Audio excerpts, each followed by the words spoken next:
రాజకీయ పార్టీలుగా ఉన్నటువంటి తెలుగుదేశం కానీ వైఎస్ఆర్సీపీ కానీ లేకపోతే నేనే ఈ రాష్ట్రాన్ని బాగు చేస్తానని వస్తున్నటువంటి పవన్ కళ్యాణ్ కానీ వీళ్ళందరూ కూడా భారతీయ జనతా పార్టీ ఎజెండాను మోసుకొని ఈరోజు రాష్ట్రంలో 0.5% ఓట్లు లేని భారతీయ జనతా పార్టీ భుజాలని మోసుకుంటూ ఆంధ్రప్రదేశ్ రాష్ట్రానికి వచ్చి ఇక్కడ ఉన్నటువంటి ఎస్సీల మీద, ఎస్టీల మీద, క్రిస్టియన్ల మీద, ముస్లిమ్స్ మీద అజమాయిషీ చలాయించాలని చూసేటువంటి ఒక భారతీయ జనతా పార్టీ ఐడియాలజీని ఈ రాష్ట్ర పార్టీల పేరిట ఆంధ్రప్రదేశ్ రాష్ట్రంలో చొప్పించడం అనేది అత్యంత దుర్మార్గకరం.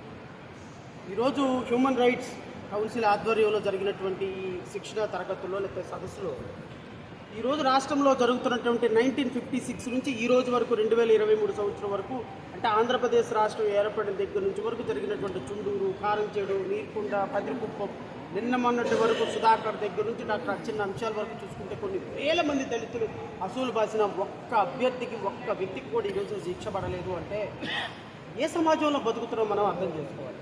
2024లో రాష్ట్ర ప్రజలకు అత్యంత కీలకమైనటువంటి సంవత్సరం. ఈ కీలకమైనటువంటి సంవత్సరంలో ఎలక్షన్స్ కూడా జరగబోతున్నాయి.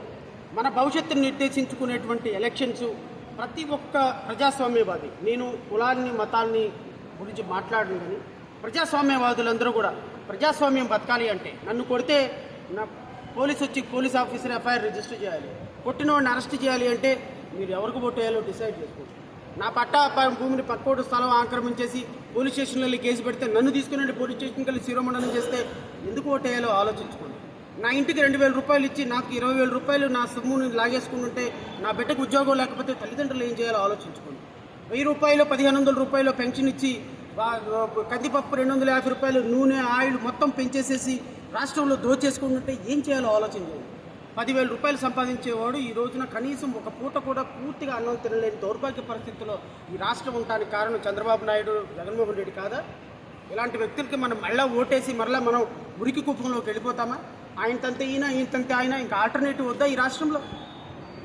ఎవరికి ఏం చేశారనేది మాట్లాడితే ఎవ్వరు ఏం చేసింది లేదు, మనమే చేసుకోవాలి. ఇది మన పరిపాలన, మన డబ్బు, మన సమాజం. ఆలోచించుకోమని ప్రజలను కోరుతున్నాను. ఈరోజు జరిగినటువంటి కౌన్సిల్ సమావేశంలో వక్తలందరూ మాట్లాడింది అదే. మీరందరూ కూడా ఆలోచించుకొని, రాష్ట్ర ప్రజలు ఆలోచించుకోవాలి, నెల్లూరు ప్రజలు ఆలోచించుకోవాలి. రేపు 2024లో ఆలోచించి ఓటేయమని, ఈ రాష్ట్రంలో మన బతుకులు బాగు చేసే వ్యక్తులకు ఓటేయమని నేను మనస్ఫూర్తిగా మీ ద్వారా ప్రజలకు కోరుతున్నాను. Thank you.